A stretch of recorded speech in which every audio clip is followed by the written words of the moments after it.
to a conversation on the threat of lone wolf terrorism. This is hosted by the Washington Institute for Near East Policy, just getting underway here on C-SPAN.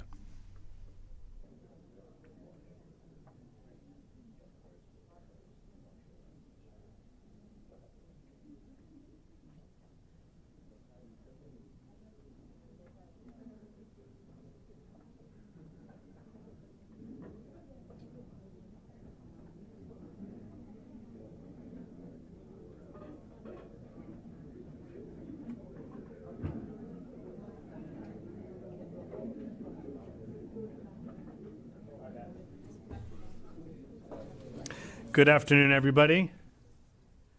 Good afternoon, and welcome to the Washington Institute for Near East Policy and to the latest in our Stein program on counterterrorism and intelligence, counterterrorism lecture series. It's my pleasure to have on the podium today Boaz Ganor from Israel, Bruce Hoffman from Georgetown University, Marlene Maisel on leave from Israel, an adjunct scholar here at the Washington Institute. And I am Matthew Levitt. I direct the counterterrorism program here at the Washington Institute. Thank you so much for coming, those of you who are here in person, and for joining us, those of you who are watching us in C-SPAN land. Terrorist attacks conducted by individuals acting on their own, inspired by others, completely alone, not so much alone. It's not a new phenomenon. But in the past few years, we've seen an alarming increase in the number of what some have described as lone wolves, lone actors, lone offenders. The Islamic State certainly has been very proactive in using its global social media presence in particular to constrict individuals, some who have personal problems, others who are inspired by belonging to a higher cause, to carry out attacks in its name, especially if they're unable to come and join the Islamic State in its so-called caliphate. When that existed, it is now falling apart in Iraq and Syria. But meanwhile, in other parts of the world, and in Israel in particular, we're seeing a sharp rise as well in individuals taking it upon themselves to carry out acts of violence without having been recruited by or trained by or armed or funded by an actual group. And so the question for today's session is whether this is a looming threat or a passing fad. And so I'm very pleased to have three good friends on our panel today. Dr. Boaz Ganor is the dean at the ICT Counterterrorism Center, the Lauder School of Government, Diplomacy and Strategy at the Interdisciplinary Center University in Herzliya, Israel. Bruce Hoffman is the director of both the Center for Security Studies and Security Studies program at Georgetown University's Edmund Walsh School of Foreign Service. And Marlene Maisel is an adjunct scholar here at the Washington Institute on leave from her position as Director of Counterterrorism Litigation Division at the Israeli Ministry of Justice. Marlene is a good friend. I sit on the board for Boaz's Counterterrorism Institute in Israel, and I teach in, starting this coming semester, in Bruce's program at Georgetown. So this really is a lot of fun for me. And as it happens, they happen to have a lot of expertise on the subject matter.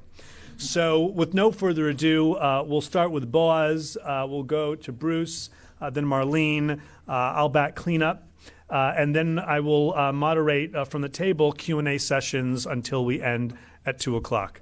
Boaz Ganor, please. And I will just lead by example. Please do shut off or silence your phones. Thank you very much. Thank you very much, Matt. It's a real pleasure and an honor to be here at the Washington Institute and in this distinguished panel with you. I have to say that Matt gave me and the rest of the panel only 10 minutes. It takes me more to start my engines, but I will do the impossible and try to squeeze my thoughts into a 10 minutes session. I would like to open with trying to allocate where is the phenomenon of the lone wolf stand among the overall different types of terrorist attacks altogether. So let me start by classification, and I will start by classifying different perpetrators of terrorism. And the first type is the one that we're discussing about today. I call this the personal initiative attack. It's more known under the title of the lone wolf attacker. Now, who's the lone wolf? The lone wolf is an individual that have been radicalized by this or the other source. And one day, after being radicalized, he decided he wants to do something about it. He has two options. One option is actually to join a terrorist organization, maybe even to fly as a foreign fighter to Syria or to Iraq. And the other option is to become a homegrown terrorist and to conduct a terrorist attack in the territory that he is living in. This is the lone wolf attacker. The lone wolf attacker is being inspired by a terrorist organization. Many scholars today question the fact that he's a lone wolf altogether, because almost always there is some connection to a terrorist organization, at least inspiration, which is being done by a terrorist organization. And I would say that still I would use the term a lone wolf, because the lone wolf being inspired by a terrorist organization doesn't have any operational ties with the terrorist organization. Meaning the terrorist organization is not necessarily involved in the initiation, in the planning, in the preparation, and the execution of the attack altogether. The second type of perpetrators is what I call the independent network. The independent network practically is a bunch of lone wolves, a group of lone wolves. Now this group, usually a very small group, 2, 3, 4, 5 people all together. Usually we are talking about peers or friends, or in some cases family members. I took the example of the San Bernardino husband and a wife. This is an independent network. Why it a group of lone wolves? Because again, it's an inspiration attack, and not without involvement of operational involvement of a terrorist organization. They are being inspired by, by the way, if you would ask them before or after the attack, they would refer to themselves as activists of ISIS or Al-Qaeda or whoever. And after the attack, most probably the terrorist organization will take responsibility for what they do, but still they are lone wolf or lone network because they do not have any operational ties with the terrorist organization, only being inspired. The third type of terrorist attacks is what I refer as organized terrorism, either sleeper cells or infiltrated cells. Here, this is a different ballgame altogether. Here we are talking about a group, a cell, could be, by the way, even an individual in some cases, that have been recruited to a terrorist organization, trained, and the terrorist organization is involved in all of the operational background and activities that launch at the end of the day this attack. I have good news and bad news when I compare the lone wolf attack to the organized terrorism. The good news is that usually lone wolf attacks are not that lethal. The number of casualties is quite limited. Of course, there are exceptions. Nice, for example, was an exception. But in most cases, how many people can be hurt with a lone wolf attack? Most of the attacks of the lone wolf, the majority of the attacks are using cold weapon. It's either a knife or an axe or rundown or whatever. Some cases they are using light weapon. Very seldom they use explosive device. But when we are talking about this phenomenon, it's limited. The number of casualties are quite limited altogether. When we compare that to the organized terrorism, the organized cells conducted recently Bataclan attack in Paris, the attack in Zaventem, the airport of Belgium, or the airport of Istanbul, 9/11 is organized terrorism. Those are mass casualties attacks altogether. So that's the good news in reference to the lone wolf. The bad news, and I'm using past terms here, I'll explain in a minute why, we used to believe that intelligence is incapable of dealing with this phenomenon of lone wolf. Why? Because intelligence, traditional intelligence, human and comment, human sources intelligence and communication intelligence, is based on what? Is based on the fact that there is some kind of a discourse between at least two people that share a secret, the secret of what they're planning to attack. Either you have an agent who's telling you that, or you have the ability to wiretap and to listen to their conversation. But there is a need for a conversation. In the lone wolf, in most cases of the lone wolf, there is no conversation. Everything starts and ends with the sick mind of one person. So intelligence seems to be useless in this regard. I emphasize seems to be. Today we think differently in this regard. Now, going back to another classification, the classification of the terrorist attacks. I would suggest, I don't have enough time to drill into it, but I would suggest to have two scales in our mind when we are trying to classify different types of terrorist attacks altogether. One scale has to do with the level of involvement of the terrorist organization in the attack, starting with no involvement whatsoever, ending with full organized terrorist attack by a terrorist organization. The other scale would be the level of independence of the attacker, meaning is he really independent, or did he share a secret with his friends or other peers? Did he consult with anybody? Did he had any accomplices that gave him passive support or active support? Does he conduct the attack with others, like an independent network, and so on and so forth? Once we have those two scales, we can go back to the classification that we had before and see how lone wolves, local initiative attacks, and organized terrorism fall into that scale. And then we can judge which attack, what type of attack was conducted at that time. Why it's important, it's not just theoretical discussion. It's important because, of course, you need to behave differently. You need to have different operational counterterrorism activities in reference to lone wolves, local network, and organized terrorism altogether. Now let's zoom in on the subject matter of the lone wolf. When we're talking about the lone wolf attack, usually they conduct cold weapon attacks, sabotage, stoning, Molotov cocktail, stabbing, running down. In Israel, we had also bulldozing. It's a running down with a bulldozer, but also, as I said, in some cases, shooting and IED bombings altogether. One exception, suicide attacks were not conducted by lone wolves. Of course, we need to define the term suicide attack. The way that I describe suicide attack is the type of the person who's strapping himself with a suicide belt, or carrying explosive device and pushing the button. Those attacks are always organized terrorism. Always there is an organization behind that who's planning that, who's preparing that, executing that. It could be at the end of the day that there is one individual who conducts the attack, but this is organized terrorism and not lone wolf attack. Now, when we are talking about the rationale behind it, the best news I can give you today, that based on my experience on counterterrorism, I'm in this field more than 35 years, and I can tell you that based on my experience, and I'm generalizing here, terrorists are rational actors. Now, what does this mean? It means that terrorists in general are calculating costs and benefits and choosing the alternative which they believe is more beneficial than costly. That's what rational people do. That's what you do every day. That's what I do every day. That's what the terrorists are doing. But they have a different cost-benefit calculation than we have in the Western society and in other places. So they have their subjective calculus of costs and benefits. A good counterterrorism expert needs to understand, need to take out his own considerations, his own cost-benefit calculation, and put on his head the counterpart, the enemy calculation, cost-benefit calculation. And the bad news is that practically there is no one generic terrorist calculation. The calculation, the cost-benefit calculation of ISIS is different than Al-Qaeda, is different than Hamas, is different than Hezbollah. And actually, even within the organization, you could see that the considerations of ISIS today are different than the consideration that they used to have a year ago, or probably will be different again in 1 year time.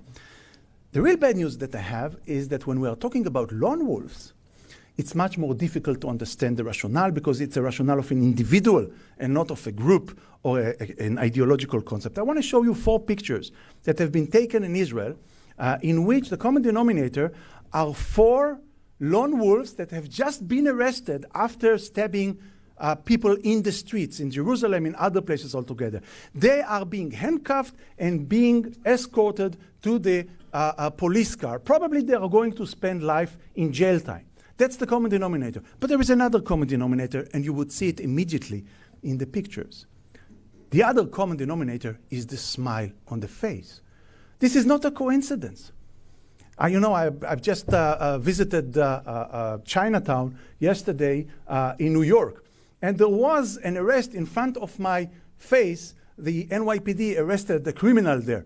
He didn't smile. He was walking to the police car, handcuffed. He didn't smile, but they're smiling. And they're smiling because I would argue this is a reflection of their calculus of cost-benefit. What they believe is that what they did right now, although they're going to pay a high price, they will spend life in prison probably, but they did the honorable thing to do. They did something which is more beneficial than costly from their point of view.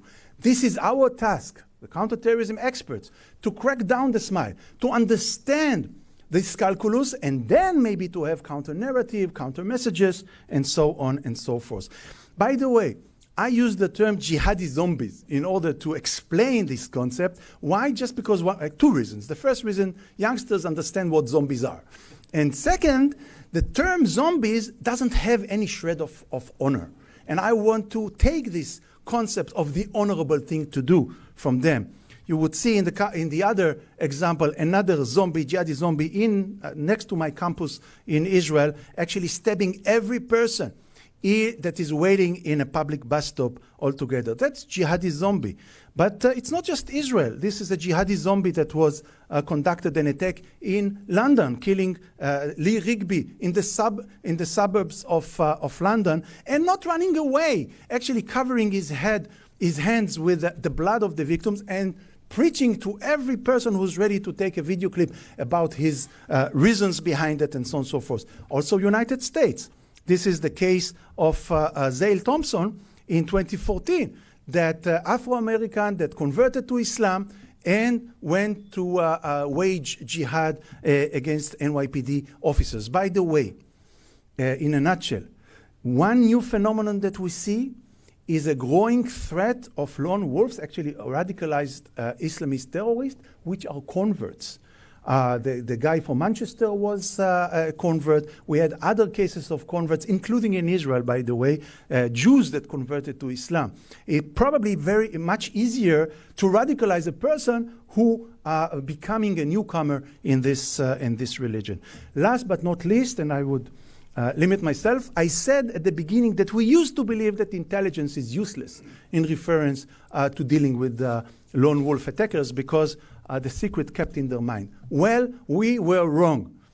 Instead of human sources and communication sources intelligence, we have found that we have the ability to understand what's going, maybe even to predict what's going to happen based on OSINT. Open sources intelligence. The writing is on the wall of the Facebook, of Telegram, of Instagram, you name it.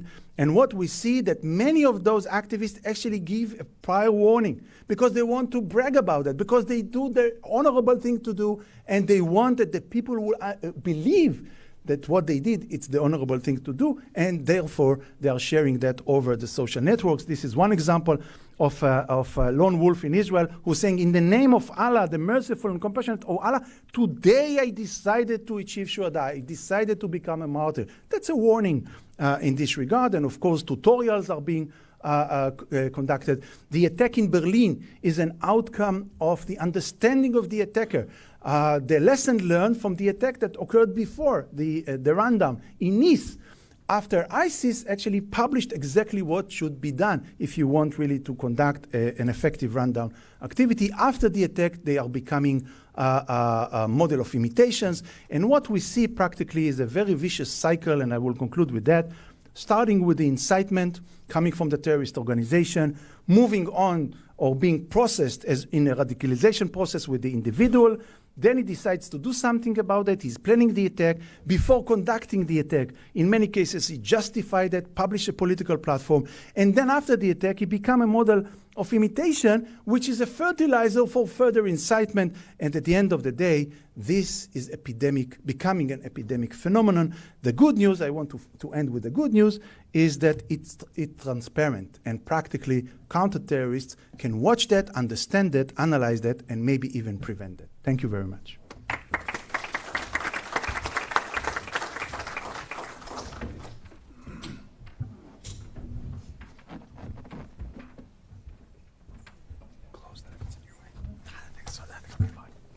Well, thank you, Matt, and the Washington Institute for the very kind invitation to come speak today, and especially to serve on this very distinguished panel.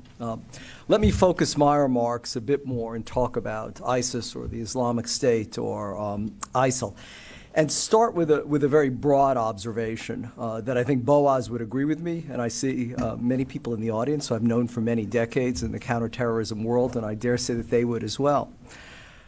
But at the risk of stating the obvious, I think one of the pathologies of both The study of terrorism and counterterrorism is a collective amnesia, or almost a very short memory. I mean, this isn't that surprising. It's the tyranny of the inbox, the daily deluge of threats that one has to contend with. But one of the problems or challenges is that it often crowds out any historical perspective. So, in that respect, let me read you a quote and think about who would have said this and when would it have been said. Tracking down Americans and the Jews is not impossible. Killing them with a single bullet, a stab, or a device made up of a popular mix of explosives, or hitting them with an iron rod is not impossible. Burning down their property with Molotov cocktails is not difficult. With the available means, small groups could prove to be a frightening horror for the Americans and the Jews. Any takers? Anybody want to guess? Ayman al-Zawahiri in Nights Under the Prophet's Banner, released in December 2001. So even as then the deputy leader of al-Qaeda, today the current leader of al-Qaeda, was on the run from perhaps the greatest onslaught ever directed against a terrorist group in history, Operation Enduring Freedom, nonetheless had time to write this, this statement that was designed to resurrect al-Qaeda and carry on the struggle. Now, the only problem is that it completely fell on deaf ears. The phenomenon of lone wolf terrorism did not materialize until over a decade later with the rise of ISIS. And then we have the statement of Mohammed al-Adnani from September 2014, the late deputy commander or senior official, operational planner, propagandist par excellence of ISIS. And his words were almost remarkably similar to Zawahiri's. If you are not able to find an IED or a bullet, then single out the disbelieving American, Frenchman, or any of their allies. Smash his head with a rock, or slaughter him with a knife, or run him over in your car, or throw him down from a high place, or choke him, or poison him. It's precisely ISIS's innovative, revolutionary use of social media that has transformed both the nature of terrorism in a remarkably short span of time, but also empowered this group in less than 3 years to have become one of the most challenging threats we faced and one of the most, I would argue, as we'll see, durable terrorist organizations. You don't have that ability to be revolutionary and innovative and then fade from the scene because of the loss of a couple of cities. So one way or the other, I would argue, ISIS is here to stay, at least for the foreseeable future. And one of the main reasons for that has been their ability to harness and exploit social media and to summon this broad universe of lone wolves in addition to the more professional terrorists. There's another point, I think, where ISIS, unfortunately, has been enormously innovative, which will have more immediate consequences for us in years to come.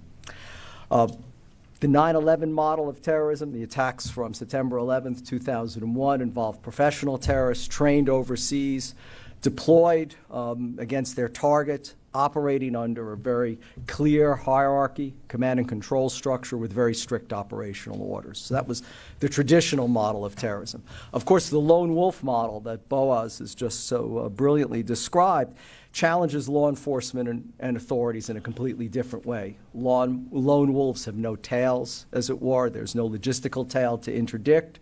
They're much more harder to predict. Fortunately, as Boaz pointed out, their violence is more limited, but nonetheless, their ability to overwhelm, preoccupy, and distract law enforcement and intelligence and security services is enormous. And yet, what we see is that the most formidable terrorist organizations are also the ones that are most innovative and most dynamic, unfortunately, like ISIS.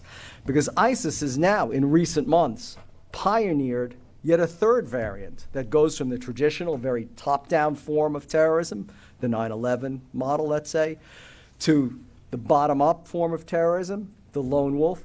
Now they have the hybrid, which will, I would argue, present new and very serious challenges to law enforcement and intelligence.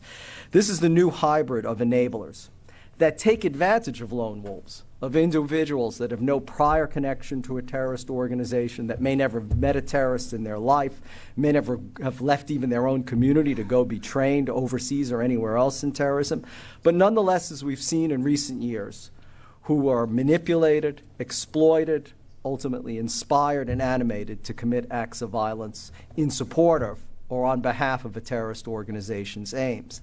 The new twist now is that these terrorist organizations are providing these individuals with very specific, often very detailed intelligence and targeting instructions, thus empowering them, thus making the lone wolf even more of a threat than they've been to date. This new emergence of a different challenge was brought home to me, at least last March, when ISIS released a hit list, or a targeting list of some 8,000 names of Americans from around the country. When I attempted to print it out, admittedly it wasn't formatted terribly well, but nonetheless it ran to about 425 pages.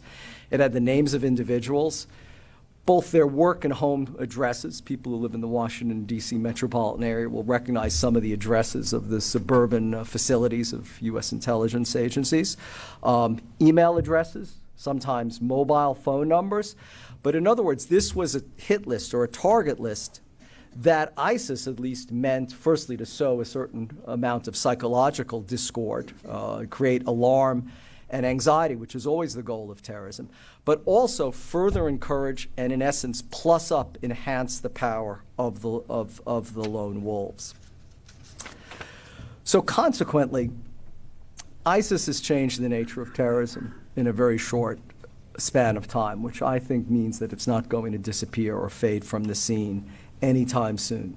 The fundamental challenges facing law enforcement, intelligence agencies, and security services today, not just in the United States, but I would argue around the world, is not to be overwhelmed by the threat of lone wolves, not to be deluded into focusing exclusively on any one threat, not to be distracted by the low-hanging fruit of comparatively unprofessional lone wolves, but to also pay serious attention to the entire spectrum of terrorist threats, including those coming from more professional, better organized, planned, the traditional form of terrorism, in other words. This may sound like a truism, of course, but I would argue this was precisely the trap that the French fell into in 2015. The intense focus on lone wolves that was imposed on French authorities by just the proliferation of the number of individuals whom they had to track, whom they had to monitor, and the degradation to their abilities because of the focus on one particular segment of the threat led perhaps tragically to a lowering of the guard and to the successful simultaneous suicide attacks that we saw. So in conclusion, therefore, at a time of comparatively diminishing resources, at a time after a decade and a half plus of the war on terrorism, when political will has been reduced, when our collective governments and countries are sapped by this ongoing war, what we see is a multiplication of new and even more challenging threats that means we can never let down our guard. Thank you.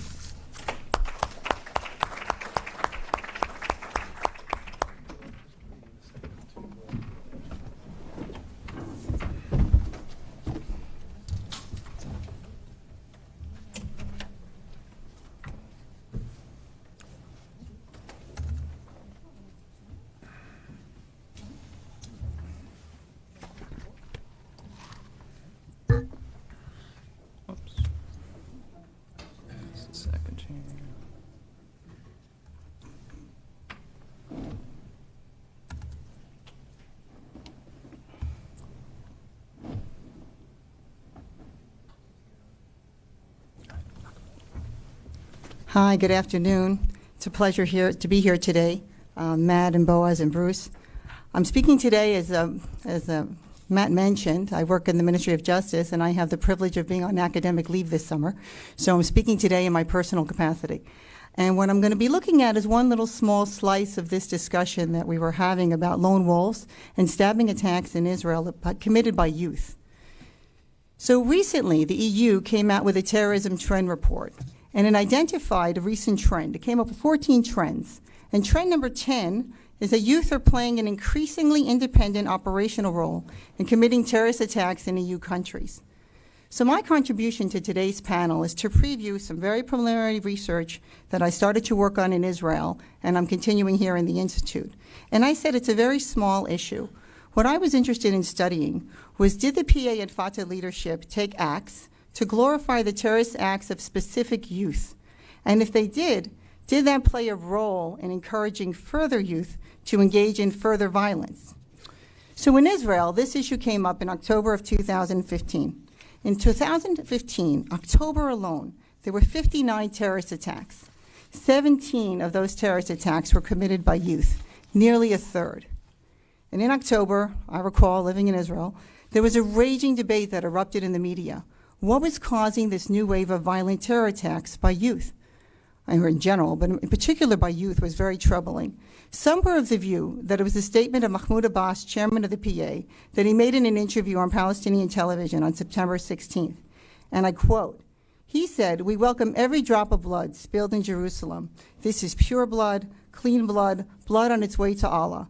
With the help of Allah, every shaheed will reach paradise, and every wounded will be rewarded by Allah." His words were widely disseminated in the media, and some credited these words for inspiring the violent stabbing attacks that began 2 weeks later in October. Others took a different view. They said, no, these terrorists, including the youth, they were lone wolves. They were angry at the occupation. They were frustrated after peace talks broke down. One Palestinian poll that was taken in September 2015 said that 57% of those polled supported the return to an armed intifada. And other experts opined that it was really a complex combination of both of these factors. So what I was looking at, or kind of sparked my interest, was what was actually happening on the ground. How many youth were committing attacks? And I started to study the specific attacks committed. And what you can see here that we found a very troubling number. There are 105 attacks that were committed by youth, their ages between 11 to 17. And then when we quantified attacks, we quantified violent attacks. I'll get into that in a minute. We took out information on rocks and Molotov cocktails because we were trying to really study this specific new phenomenon of stabbings with knives. So then there was a question that I was looking at, well, what's the percentage? What's the percentage of the 105 of the overall attacks committed during the time period? And the statistics thus far that I found is that between a quarter and a half of all the attacks that were committed at the time. So clearly, there was a dramatic increase in the stabbing attacks of youth. And the research that I've been conducting has tried to answer three different questions. Number one, why? Why? Why were these Palestinian youth engaging in violent stabbing and terror attacks? Number two, is there a connection between actions of the PA-Fatah leadership glorifying the specific acts of the youth and encouraging further attacks? And three, if we find that a correlation does exist, are there lessons that can be learned about the radicalization and incitement? So the data that we found thus far is that we found that there were 4 11 and 12-year-olds, 5 13-year-olds, 59 14 through 16-year-olds, and 29 17-year-olds. And you can see on the right pie chart, the vast majority of the attacks were stabbing attacks using knives. So the next question we were looking at was really very specific. We were looking at specific glorification of the acts of the youth by the Palestinian Authority and Fatah. So what we did, we're looking for public source information because the information had to reach the youth.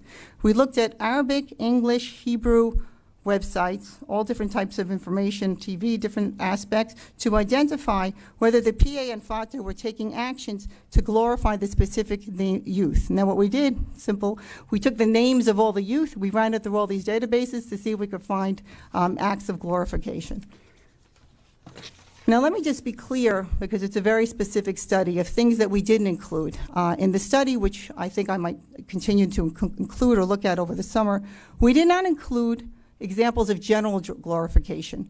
For example, there was a report that was issued by Palestinian Media Watch on PA education that was issued during this year in July 2015.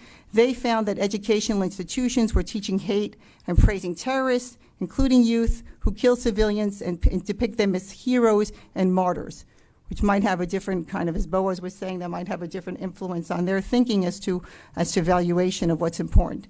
The other thing that we didn't include were general statements of praise of youth. So if there were general statements by the PA and Fatah praising the actions of youth in general, those are not reflected in the data thus far. We just reflected specific actions on specific youth that committed the terrorist attacks.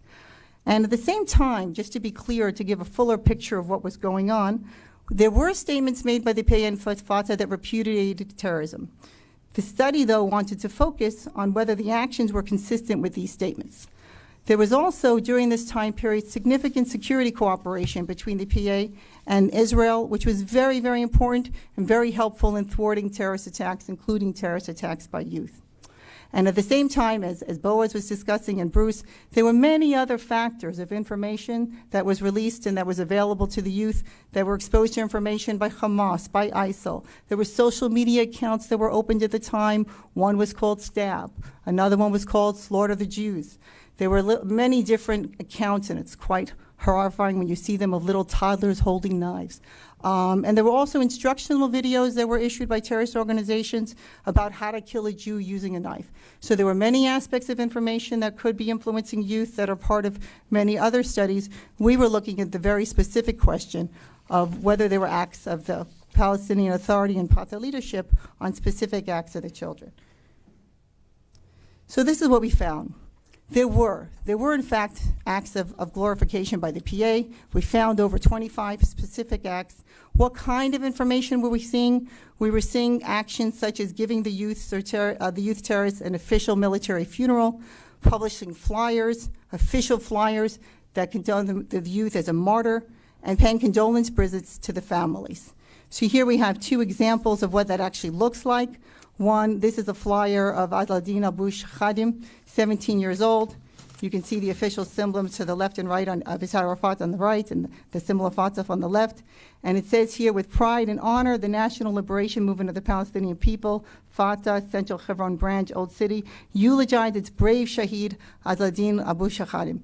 And he was responsible for being involved in a stabbing attack that injured a soldier at the Georgetown Junction. And here's another example of both of a military funeral of Ala Bar Kwasabi. That was one of our cases that we looked at, where he was given a formal military funeral.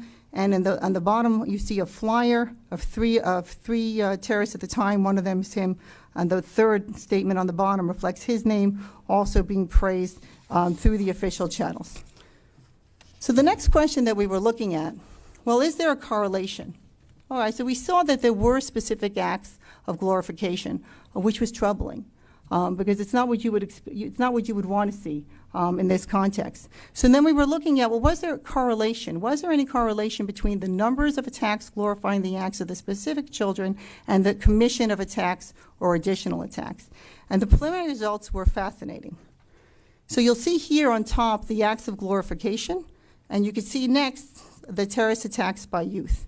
And what we can see so far, and I said it's preliminary data, there seems to be a correlation between statements of glorification and the number of terror attacks that were committed. So you can see there were many more attacks committed between October and March, and there seems to be a sharp drop. If you see starting April towards the end to September 2016, a dramatic drop both in the acts of glorification and in the ensuing or in the terrorist attacks that were committed by youth.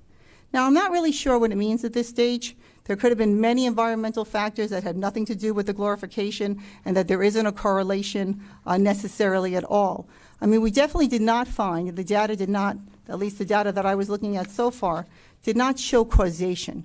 You couldn't say that there was a specific statement of glorification of the PA and Fatah that caused a specific response by the youth. That would be much more complex, as Boaz was saying, and interviewing and trying to collect much more data from different sources. There was one example in the study of the 105, a 15-year-old Murad Badr Abdullah Das. When she was interviewed, she was murdered Daphne Meir, 38-year-old mother of 6, on January 17th. She explained during her questioning that she was influenced in general by Palestinian television, which had a big influence on him, and that his decision to carry out the attack. So that was, not an example of direct causation, just one individual who felt that they were influenced by what they saw on television. So I started to interview different experts, showing them the chart, saying, what do you think? Is there a correlation? What could be the reason for this dramatic drop? This is what some views that I've heard so far that I thought I would share. Some experts were of the view that it was actually the upcoming report of the Middle East Quartet that was due at the time that was going to address the issue of incitement, and that led to that led to a decrease, understanding that the report would be released. Others were of the view that Palestinian society and individuals in the society were very upset that their youth were engaging in violent attacks, and numerous measures were taken by the PA in various different angles, including to the reduction of glorification in order to actively discourage youth from these attacks. Some experts who know about Israeli counterterrorism efforts thought that it was the Israeli counterterrorism efforts, some of what Boaz described, different measures that were taken through different types of open source intelligence information in order to identify attacks before they occurred. And to prevent them. And people who understand all those three issues, some of them said it was a combination of all of the above. So in any event, it does seem very interesting. It seems interesting in terms of two factors. If you actually could quantify what's the relevant input or influence of one form of glorification or incitement, that might be helpful to counterterrorism study efforts.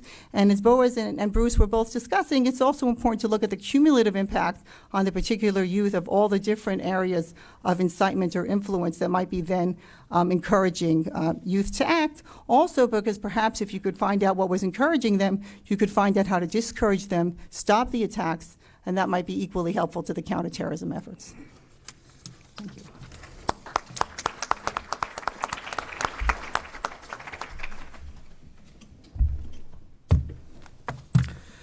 Excellent. Thank you all very much. I like to go last so that when all the good stuff is taken, I can come up with a few short nuggets and then open up to Q&A.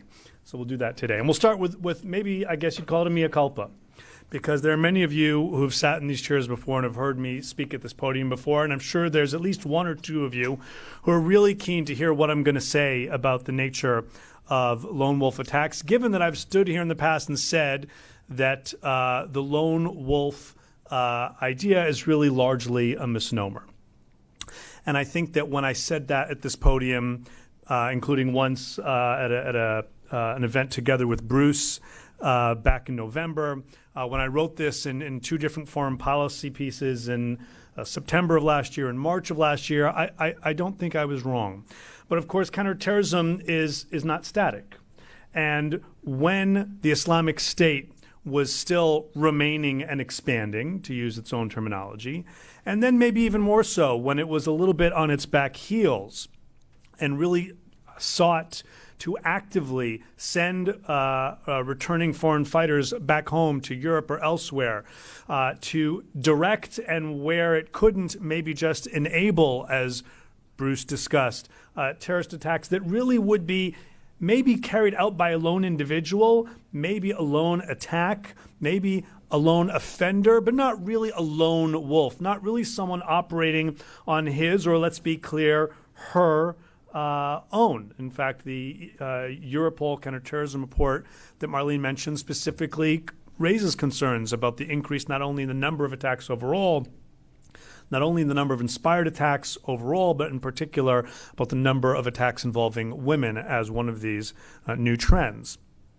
And I think we can look back at Mohammed al-Adnani's speech in September 2014, and then more recently, not long before he was killed in May 2016, very specifically calling on people, if you can't come here, at least do things where you are, as examples of the way in which the Islamic State proactively tried to play on the situations in which at-risk individuals, mostly youth, found themselves, but then to provide people with some type of capability.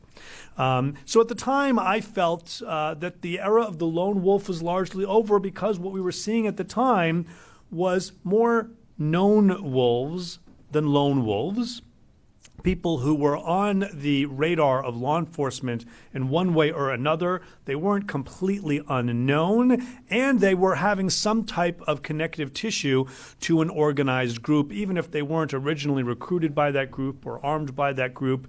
Maybe the only way you could really draw the line is through kind of further radicalization and maybe, in some cases, the provision of some intelligence to be able to carry out the attack.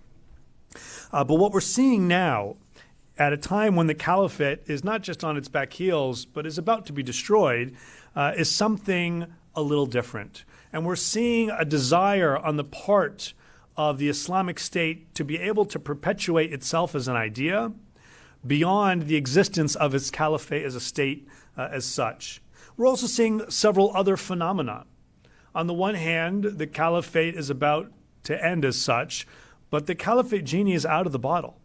And for those people, wherever they are in the West, let's say, who have grievances and who are reading the online propaganda, their memory, as I think it was Bruce who said, their memory will be short-lived.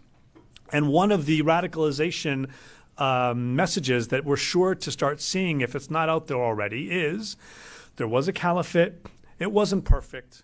We made mistakes, but there was a caliphate, and all we really wanted to do was to be left alone, to live Sharia-compliant lives. But no, the West wouldn't have that, and therefore it was destroyed. If only we had been allowed to progress, we would have become less brutal, we would have become more normal. In other words, the idea that there was recently a caliphate, not hundreds or thousands of years ago, but recently a caliphate that did exist, whether or not the fact that it was rejected by the vast majority of Muslims who did not see this as a caliphate nor Baghdadi as a caliph is going to be irrelevant to some of these individuals who will be drawn to this message. And they'll be drawn to this message through a medium that still exists. Social media is able to penetrate every border into the basement of every home, and people who have problems are still going to be drawn to these issues. And I would argue that the grievances that have led people to be attracted to and to have the cognitive opening for radical messages is, in fact, if anything, on the rise. Europeans have let in many refugees, many migrants, but they haven't done a particularly good job of enabling them to acculturate into society.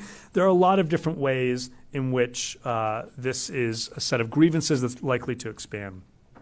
And so if you look just at the past few months, you can see groups trying to kind of rebuild a new kind of propaganda specifically about the lone wolves. I should stress that, as Bruce noted, the idea is not new.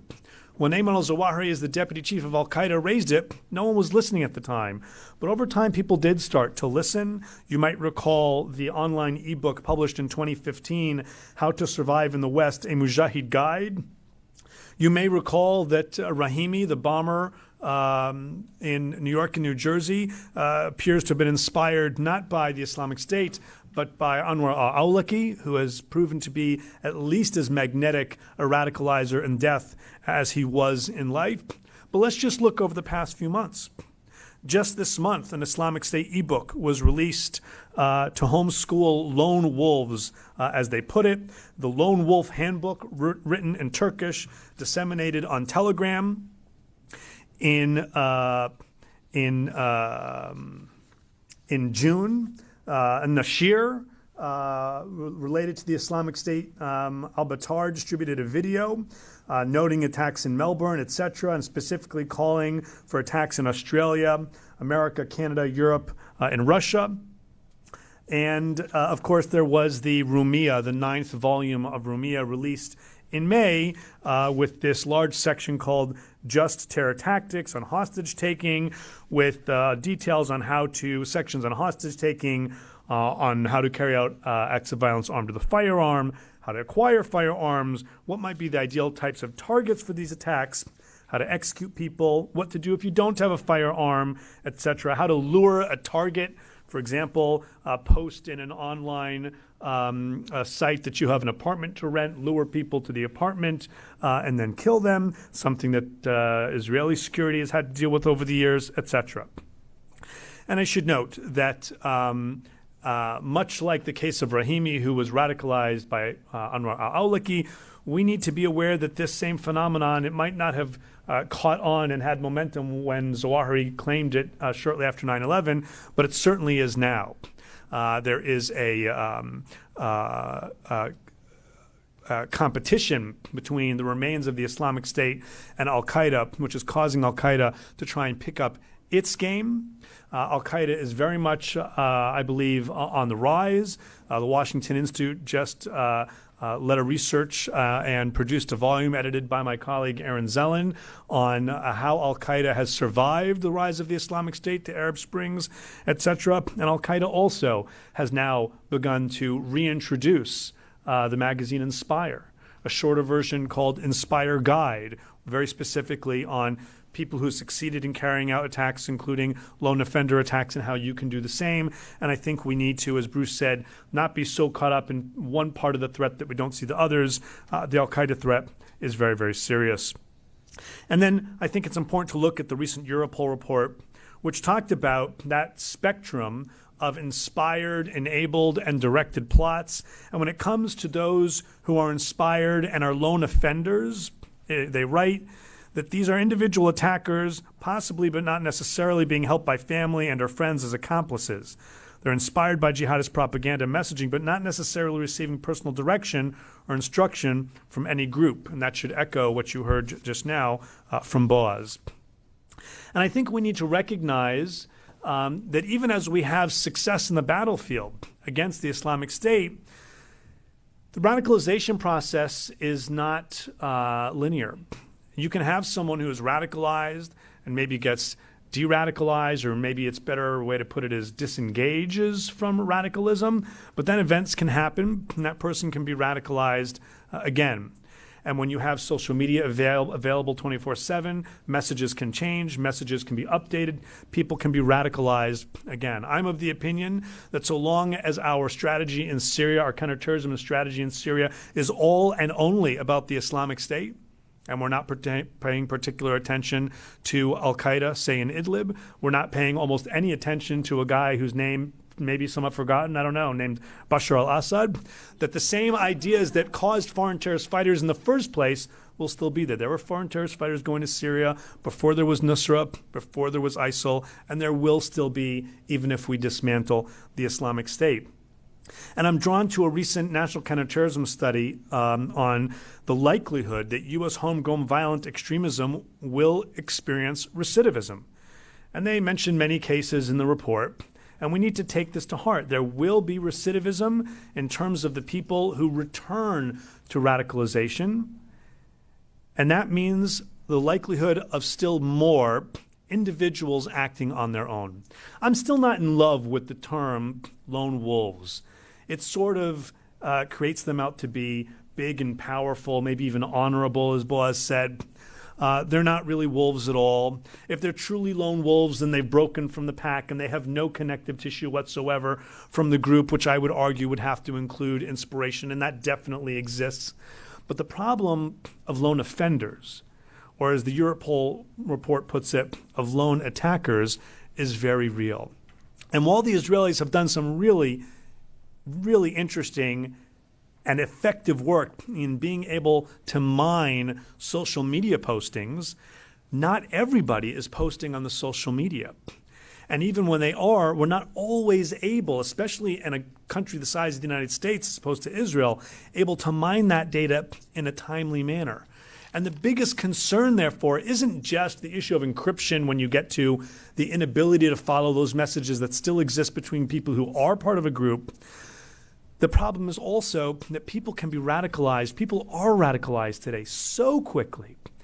It's not like, when I started my career in counterterrorism in the FBI in the 1990s, and there was a lead time. The flash to bang, the period of time between radicalization and mobilization can be very, very, very quick, days or even hours. And that doesn't leave law enforcement or intelligence a whole lot of leeway or much of a window to be able to catch on to what could happen very, very quickly. And when you're talking about doing something as simple as picking up a knife or getting in a car, or in this country, let's be honest, it's not difficult to get your hands on a handgun, then we are talking about the very strong likelihood that as we move forward, as the Islamic State continues to crumble, what I said last year will no longer be true, or will not only be true. That is to say, it will still be the case that we will have enabled and even directed plots. In the near term, those directed plots are likely to increase as the Islamic State collapses. Again, the Europol report in particular specifically says that there is data, intelligence, and there is concern about the Islamic State now trying to infiltrate operatives, trained operatives into the West to be able to do things right now as they are collapsing at home. But moving beyond that, or I should say actually in parallel to that, at the same time as that, the likelihood that individuals will try and carry things out on their own, I think, increases. And that means that the nature of the threat will be more than just ISIS or Al-Qaeda. It won't only be organized, it will also be something else. And that's going to be much more difficult for us to tackle, even if, as you've heard, the attacks that they may be successful in carrying out are likely to be much less lethal. But a few people killed or wounded, a bunch of people killed and wounded is horrible. And the terrifying effect, the terroristic effect that it will have on society and on the economy would be significant. Thank you very much.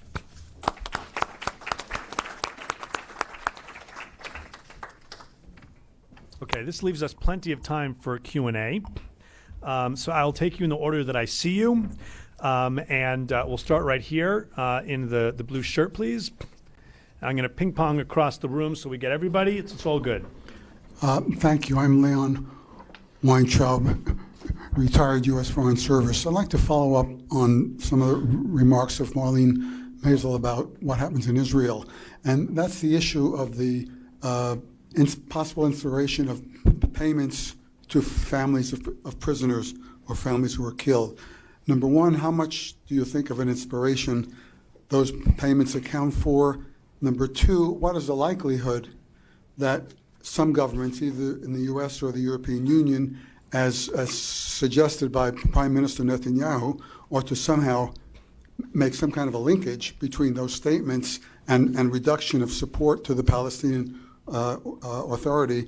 And if indeed those types of payments were reduced or cut, what would be the likelihood of the effect of that? I think it's a good question. It's been very much in the media lately because the PA gave out information with regarding to its budget. So I was looking at the information this week in the context of this study to look at, what proportion of its budget, what was happening in this context. So the numbers are like almost $200,000 of the payments are paid for martyr families, which would be the families of these children, which was a 9% increase from last year. And that they would, I didn't check the data with these names yet. I think it's something that I'd like to do, but that would include paying the families of terrorists, even if the terrorist was attempted terrorist, that they would get payment if they didn't succeed as part of this plan. Now, just as a parent of children, and what influences children, I think children, want to be able to be relevant. And we're thinking about culturally, could it influence a child if he knows if he commits a terrorist act that his family then gets paid money as a result of his heroic act as a shaheed, that's what he sees, I would imagine that could definitely have a detrimental effect on the child. So I think one of the things that I was looking at in the study is really consistent messaging. As it relates to youth, most parents know children don't do well with mixed messages. So if a government wants to be consistent or if educational institutions want to be consistent, they want to be consistent in the messages they're giving in all different channels. So that means you would hope that the education system will give a message that terrorism is wrong and not say anything that's, lauds terrorists at all. You would not want to see official funerals or praise of somebody that committed a terrorist attack, particularly children, because you want to protect children from being encouraged to do that. And you wouldn't want to see payment going to the families. The usual messages that you would see to children is that this is a criminal act. Criminal acts should be abhorred. People who commit crimes get held to justice, and there's no, positive effect from committing a crime. That would be the kind of messaging that would be consistent with trying to discourage violent terrorist attacks. Excellent. Right up here in the front, Tricia. Hi, Trudy Rubin from the Philadelphia Inquirer. Matt and anyone else who wants to answer this, two things I'd like to ask. First, is there a worry that individual attackers can develop techniques that would lead to larger numbers of casualties? The Nice attack obviously was one way, and one has seen other vehicle attacks that had fairly serious numbers. You could think of drones. You could think of things that an individual could concoct or might read on the internet. So that's one thing I wanted to ask. Well, let me stop there. Yeah. I won't be able to go to sleep tonight. So, again, the good news is that lone offenders tend not to have great capabilities. For most of the things that are going to lead to larger casualties, you really do need at least a little bit of training.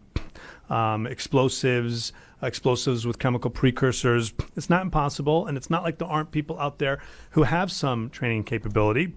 But in general, you'll see people who try to make explosives when they are just following directions off the internet as being largely unsuccessful. Not always. Look at the Boston Marathon bombing. There are other things that are possible. Again, I'm concerned that in this country you can get not just a handgun, but a semi or fully automatic weapon. And if you can see it in a school shooting scenario, you can see it. You could certainly see it in a terrorist scenario. Look at the kind of weaponry that was found in San Bernardino. That could have been much, much worse. Certainly the vehicular attack is something of concern. DHS and others sent out bulletins at the time.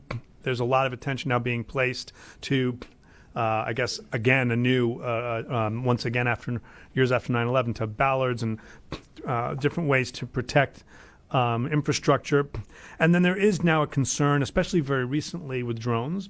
We've seen the Islamic State weaponize drones in the battlefield. And one of the concerns we have in general is that when somebody sees something succeeding, they think they can do it too. It's true for the lone offender in general. Why might someone be more likely to be mobilized to violence today in certain circumstances than before? Because they've seen that others have done it. And maybe also they've seen that others have done it and been lauded, whether it's by the Islamic State or in the Palestinian context, something else.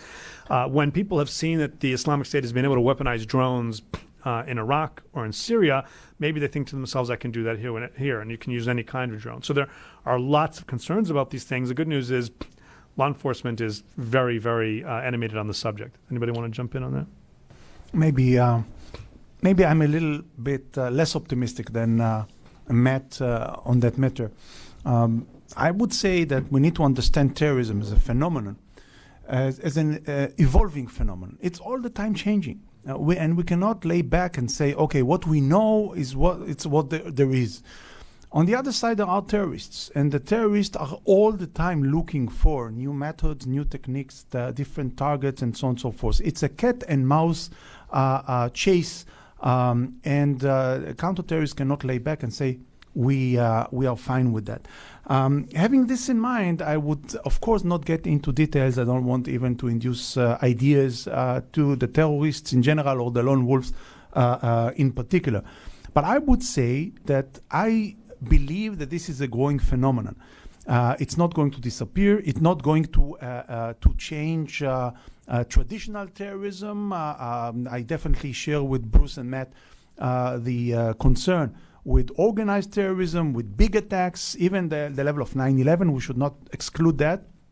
But on top of that, we are having now a growing phenomenon, not a new phenomenon, but a growing phenomenon that will challenge us in different ways all the time. So I do believe and I do hope that there are those people which bear the responsibility to prevent the terrorist attacks as we speak right now, thinking about what would be the next more effective tactic that the terrorists, the lone wolves, might use. Because I have no doubt in my mind that those who incite them, we heard from Marilyn about the incitement as a precursor of that activity. Those who incite them, those who teach them, those who give them the guidelines will try to be more effective and more innovative in their thinking in this regard. Can I add Yeah, something? please. Yeah. And then I want to we'll be go over more pessimistic than even Boaz. Timothy McVeigh, right? I mean, it wasn't an archetypal lone wolf because it was a conspiracy with Terry Nichols and Michael and Laurie Fortier, but nonetheless, he had no direct organizational connection. He wasn't carrying that out on behalf of an organization. The key variable there was he was able to get the information freely available, which is even 1995 was an infantile era compared to now in the exchange of information. So, you know, I mean, my emphasis is always on the threat from organizations, and maybe not another 9/11, but certainly Mumbai-style or Paris-style attacks is one of the main ones I think the West faces in an organized fashion. But it is worrisome that you have now a mass of people that can access the information far more easily than McVeigh could have. You also have a large number of foreign fighters, 40,000 from 120 countries. Not all of them are going to be killed off, despite some, I think, optimistic hopes they will. Some will come back and be part of an organized campaign, but some may be the lone wolves of tomorrow and may have the same military expertise that McVeigh had. Then I would also say, just as Boaz described, the nature of terrorism is constantly evolving and changing. Unfortunately, never in a good way. Otherwise, there wouldn't be a panel like this. And, you know, when I began my professional career as a terrorism analyst in 1981, we worked on a study for the American intelligence community that sort of mapped the attributes of terrorist groups during the 1960s and 70s. And then the two most common vocations were teachers and medical doctors. And teachers was often philosophy professors. So, I mean, you know, those of you who have been in university, even if you're not a philosophy professor, you may have a limited technological capability. But think of what's happening today. More and more engineers and scientists are being drawn into terrorism. And of course, Diego Gambetta and Stefan Hertog's excellent book, Engineers of Jihad, you know, prove that there's an alarmingly high proportion of individuals in Salafi jihadi groups that have engineering backgrounds. And Khalid Sheikh Mohammed, his nephew, Ramzi Ahmed Youssef, World Trade Center, 9/11 attacks and the 1993 World Trade Center attacks were both engineers. So this shows that as more engineers come into terrorism, the potential even for lone wolves to be more. And again, I focus on the organizations, but I'm enormously worried that the potential for lone wolves to be more dangerous and more consequential, unfortunately, is growing.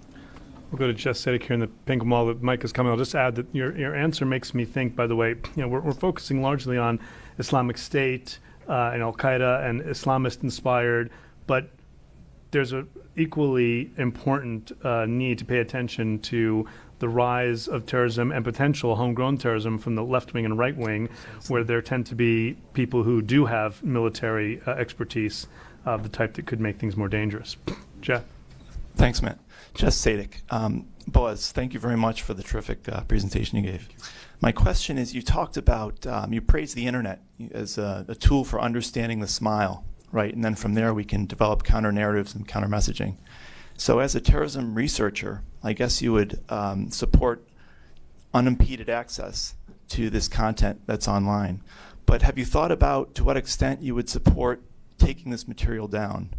And what sort of material would you say that would be okay to do, take down from the internet? Thank you, Jeff. It's a great question, and maybe I would have. I mean, it's always calculating between the ability to monitor over the internet what they do, what they say, what they plan, and trying to prevent this radicalization process, maybe even communication between them through the internet. You have pros and cons for that, but between you and me, this is a lost war.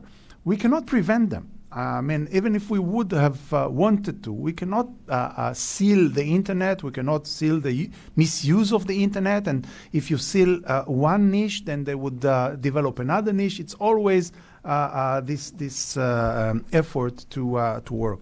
So I would say that what can be done and should be done is to identify those negative and dangerous messages, and then use two tracks. One is the need to develop new type of big data capability that will monitor all the discourse over the internet, over the social networks. It can be done. It is being done today, but it should be much more sophisticated in order to identify the early stages of the radicalization process, not just with keywords, by the way, but also with sentiments over the internet and so on, so much more developed systems, algorithms for that matter. And there is a need to develop a doctrine how to work with this new data, because it was mentioned, I think, by Matt, that, okay, even if you know that somebody said something over the internet, what do you do with that right now? How do you prevent the attack of tomorrow morning? Here there is no long preparation term. The guy could say something over the internet, grab a knife and run to wage a jihad, in his view, or something like that. So there is a lot to do here.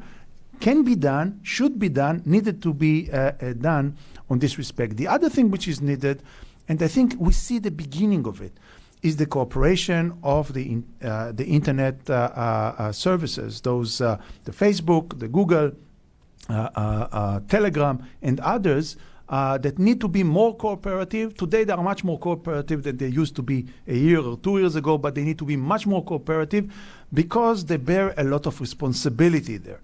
And if they would not do it on a voluntary basis, then I wouldn't recommend to have laws against them or something like that, but I would definitely beat them in their pockets, meaning if they do not cooperate in preventing and closing those insightful messages, I would encourage the victims of terrorism and their families actually to sue them for not doing that. Excellent. Right over here, please, on the right.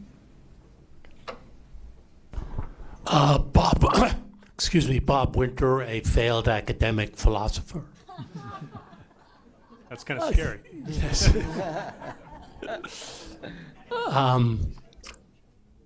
You've spoken about the need to monitor the internet to try to identify, and as Boaz just said, in a more sophisticated way, who potential terrorists would be. And there's been a lot of discussion about the need to develop effective countermeasures on the internet, but no one has really elaborated on where that stands. I wonder if any of the members of the panel could tell us where you think we are, not in identifying terrorists using the internet, but in developing in propaganda, counter messaging, whatever terminology you want to use. And is that really a realistic and effective countermeasure in your judgment? Thank you.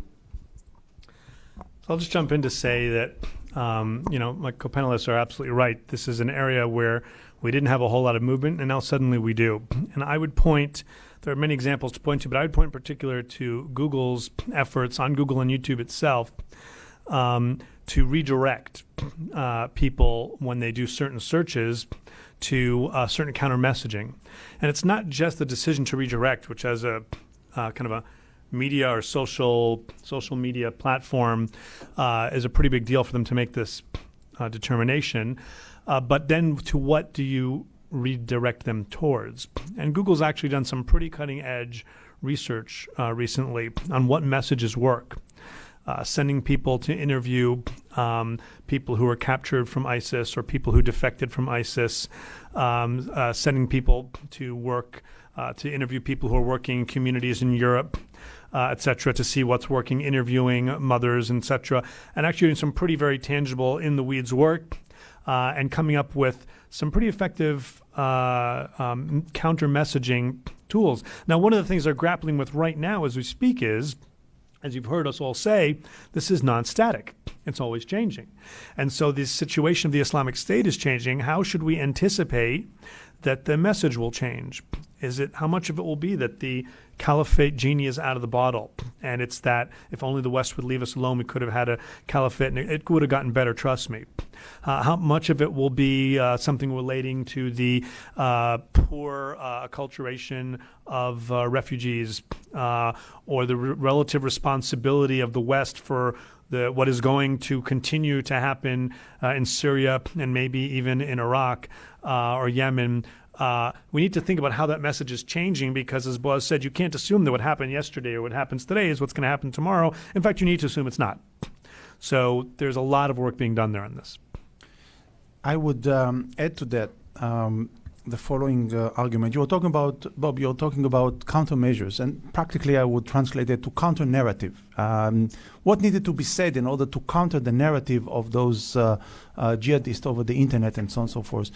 And I would say I believe that we are still far from understanding the narrative, that we will be able to develop the counter-narrative. There is a lot to be done in, first of all, understanding the narrative itself. I was hinting in my presentation one way of thinking, and I definitely believe in that. We do some research now in Israel trying to understand that much more and to have some evidence-based information on that. I believe that the concept of the honorable thing to do is the narrative. By the way, it's the flip side of the honorable thing to do is humiliation. If you analyze the propaganda of different terrorist organizations all over the world, the common denominator is Islamist jihadist terrorist organization, starting with Al-Qaeda, moving on to ISIS, Jabhat al-Nusra, Hamas, Hezbollah. You would find in most cases of the messages that they are sending the concept that that's what you need to do because this is the honorable thing to do, or you need to revenge for humiliation for this or for that, and so on and so forth. It always has to do with honor and humiliation. What is needed to be developed is the counter-narrative to this honorable thing to do. Now, who can do that? Does Matt can do it? Does Bruce? Me? No. The only one who really can counter the narrative of the honorable thing to do and say this is not the honorable thing to do are the Muslims themselves. And we need to find a way to make it clear to them that they are not doing any favors to us, non-Muslims, by conveying this message that this is not the honorable thing to do. This is not what your culture, your religion is expecting you to do. It should come from the Muslim community itself. If it won't come from there, we are all, I don't want to use the term which is needed to describe that, we are all in big trouble here. All right, in the back, please.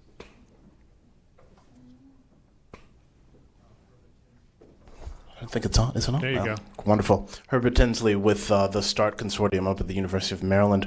So it's typical for these conversations to adhere to what we might call a strictly sort of socio-political lens, but then we're talking about individuals, so there's definitely a psychological angle to this.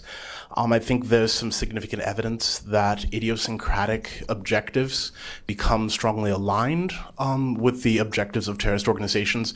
Think of Omar Mateen specifically in this case. I wonder if you would comment at all on how important you think it is to understand the idiosyncratic dimension and whether or not there's a role for public health to play when it comes to these counter-messaging issues. I would like to state for the record that I did not plant that question, but it having been asked, I will take the opportunity to say that yes, at the Washington Institute, we recently did a bipartisan study on countering violent extremism focused here in the United States. The first one we've done focused specifically in the United States. We've done several others on CVE internationally writ large. And one of our bipartisan findings was that it's important to have a public health style model that will think about this in a much broader way, not to the exclusion of law enforcement, to the contrary, in tandem with strong connective tissue to law enforcement, because there is such a personal, psychological grievance piece of this that is driving people. That's not all it is. There's ideology. I've never seen a case, my work in or out of government, that was either grievances or ideology. And almost every case is going to be some different combination, which is why Boaz's point is so important, that we do lack understanding enough. I would say we're beginning to have some understanding. The most important understanding we could have is that every single case will be different. We can find the things that we can expect to see, and then we can figure out the proportions of each for each particular case. But because many people, including Omar Mateen, are going to be very confused people. This is someone in terms of his Islamist orientation, at one point described himself as Islamic State, and another point as Al-Qaeda, another point as Hezbollah, not understanding the differences between them, probably not understanding that they are literally fighting each other tooth and nail back in the Middle East. That wasn't the issue. To him, they were all groups that would enable him to do something honorable and remove humiliation. And therefore, it is critically important to be able to address both the socio-political and the psychological, the environmental and the global issue and the local grievance as well. And any CVE process, I'd argue here or elsewhere, that's going to be effective is going to have to be able to address all of those.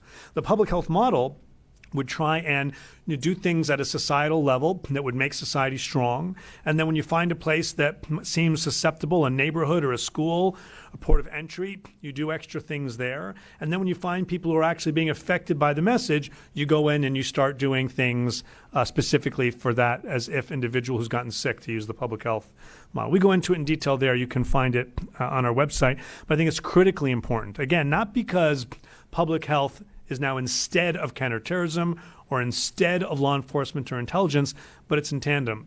And the best example I can give you is the one you gave, Omar Mateen.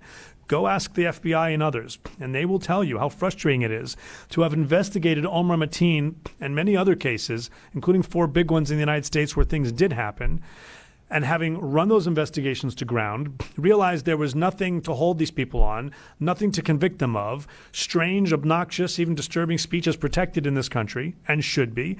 And yet there was no one to hand this person off to. There was no local network of, say, clinical social workers and psychologists that say, look, this person has clearly got some disturbing attributes going on. And then it became arrest or nothing. And that can't be the options.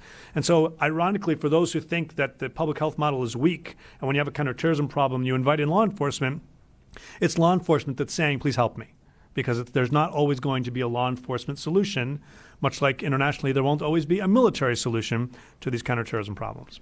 I want to jump in just in order to pave the way for Bruce to answer the question. I want to tell you, first of all, I think that your question is a very important question. The fact that this propaganda is being sent to so many people altogether, but only few are alluded to the messages is a proof that you are right. That psychological aspect is true. I refer to myself as a student of Bruce, therefore I don't want to take any of his time, and anybody who's reading his magnificent book, Inside Terrorism, would understand how important this fact is, so I actually hand it over to Bruce. Yeah. Well, I'm tempted to actually quote another of our colleagues, Brian Jenkins, who said, when we can look within the soul of a person, then we'll understand if he's going to become a terrorist or not. I mean, that's one of the main challenges, is I don't think there is any profile. And it's even more challenging now because of social media introducing so many different types, some who are clearly mentally imbalanced and who could be spotted, but others who don't. Yeah, and that was definitely the case in the data that Marlene was looking at too. But Bruce, since you're too humble, I will take the opportunity to plug the latest edition of Inside Terrorism. If you're interested in these things and you truly want to understand, you will not take it out of the library, you'll buy it and then read it. Can we have a mic right over here, please?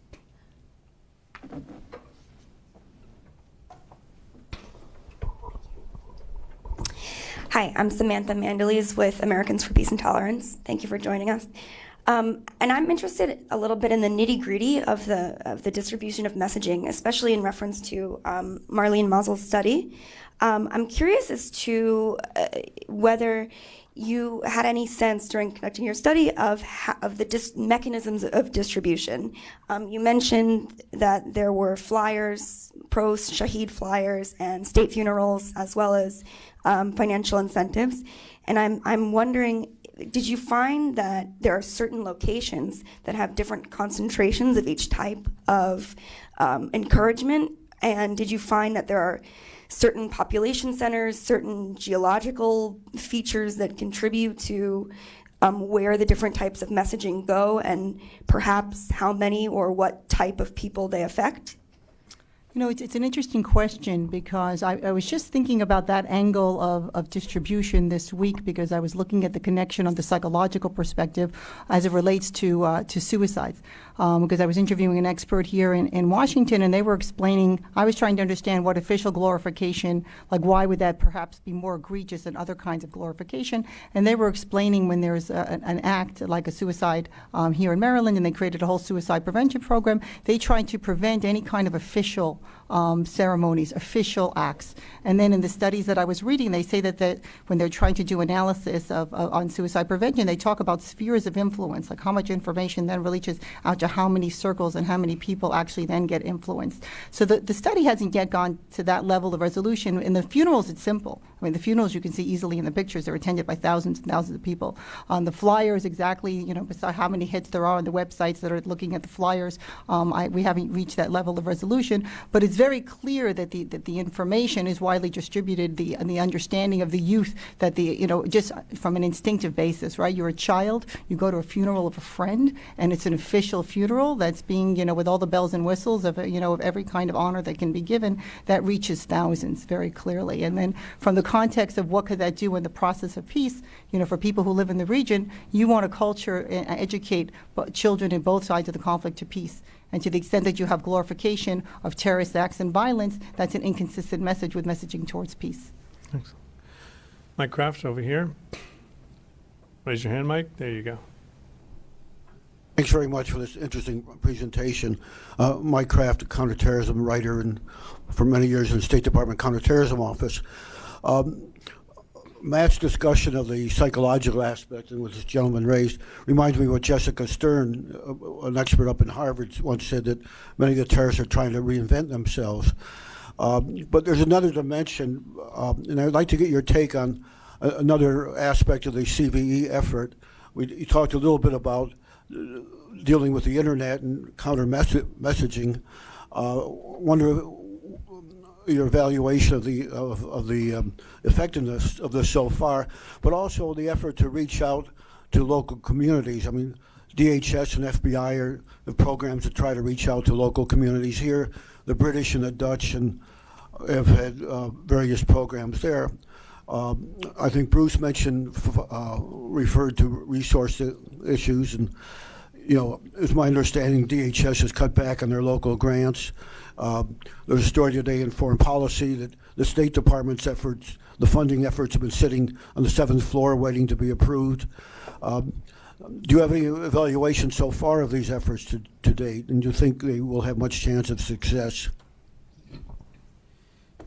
I can say one thing about that, and maybe it's a little harsh position, I would say. There was a lot of effort being done in the recent years on CVE, led by Obama administration in the United States and with the Europeans. I do believe that CVE is important, it's crucial, and there is a need to bring the vast majority of the Muslims around the world, which are not radical, do not support those terrorist activists, to bring them to counter the narrative in an effective manner. It's their job. But the problem, in my view, is that those efforts, in most cases, was very apologetic, coming with a very cautious, maybe even fear, to deal with the problem itself. And I think it should be done differently. When you reach out to the Muslim communities, the message should be, God forbid, we have nothing against Islam, like we have nothing against any other religion whatsoever. There is no problem with Islam, but there is a big problem in Islam right now, which represents a small minority, but a very dangerous minority. I was in a panel with a Muslim imam, a religious cleric, and he said to a European crowd, how dare you refer to Islam as if it has something to do with terrorism? Islam is the religion of peace and clemency. Jihad is doing the good deeds and not those atrocities. When my turn was there, I approached him and I said, thank you from the bottom of my heart that you shared those important messages with us, and I'm not cynical. But why do you spend your time, your valuable time, on us, non-Muslims? You should preach that every day to your believers, to your people in Sudan, in Iraq, in Afghanistan, telling those people which are beheading innocent civilians under the name of Islam, raising the flag of jihad, what they do is against Islamic concept and jihadi verdicts, not as a favor to us, Westerners, non-Muslim, in order to defend what you believe is Islam altogether. I think that's the message that needed to be given to the Muslim communities. I'll just add that here in the United States, I think it's critically important that our CVE efforts be as granular as possible and as community-led as possible. The local police who are involved in community policing know their communities best. They're able to work at the most local, granular, comfortable level with people who are working in their communities, whether they're religious leaders or librarians or school teachers or what have you. The title of the CVE study we did is Defeating Ideologically Inspired Violent Extremism, a Strategy to Build Strong Communities and Protect the U.S. Homeland. And I will not lie to you, this is a bipartisan study, so yes, that was a heavily, heavily negotiated title. And I think that especially as there is ongoing debate and discussion about how and at what level the federal government should be involved in this space. We had these debates under the Obama administration with concerns about legal issues precluding federal government from getting involved in these issues to granularity. And currently we have ongoing debates with the Trump administration and how comfortable it is going to be in terms of dealing with different types of violent extremism. I think it's all the more important for this to be something that is state and local driven. And there's some excellent examples in Los Angeles, a very different model in Boston, in Minneapolis, and other parts of the country. And I think that's the last lesson, is that we should not be looking for one model that will work the same way in all parts of the United States, but rather state and local authorities should decide what works best for them. In Massachusetts, the State Office of Homeland Security is very involved with its state health and human services. And that is not the way it's working, say, in Los Angeles, where the mayor's office is working very closely with the local representative of the Federal Department of Homeland Security. And there's an entirely different model in Minneapolis and many other places. It has to be a model that works for them. And when you have that model working, you need to have involved religious leaders of whatever faiths are relevant, having that message, because as you've heard from now many of us, those of us on the context of radical Islamist extremism, those of us who are not Muslims are not credible messengers on this issue. We have a mic up here for Sarah, right up front. And this will be our last question. Thank you so much, Matt. This was really, really excellent from all of you. My question is for all of you, but particularly in light of what you said, Boaz, I think it's extremely important that we encourage these moderate voices within Islam. Not only moderate, but these are actually reformers within Islam. And I have gotten to know a lot of them very personally. People like Noni Darwish, Wafa Sultan, Judy Zasser, the son of Hamas, Mossab Hussein Yosef, who calls me his mother, his Jewish mother. Anyway, so, but the thing is, it is extraordinarily frightening for them. They're all in hiding. How do we encourage them when they know that there are fatwas against all of them? Thanks. I think that maybe Bruce would answer that. Well, you know, I mean, I have a slightly different view on the CVE. I think as uneven as the progress has been made, we're already facing a new challenge, because the Islamic State used to say, come help us build a state. Now they're saying, come and exact revenge. And as challenging as it's been to frame a message to the people that have answered, you know, on much more ideological or even theological bases, you're talking about probably the most visceral emotion known to man, which is the emotion of revenge and retaliation.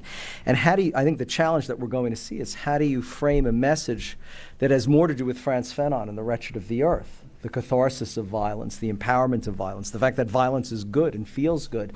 How do we counter that message? And certainly the moderate voices are going to be enormously important, but it also means we have to think differently of how we address a changing message from the terrorist organizations. Absolutely. We could go on for a long time, but I know everybody has busy schedules. Please join me in thanking our panelists, and thank you all for taking the time today. Thank you very much.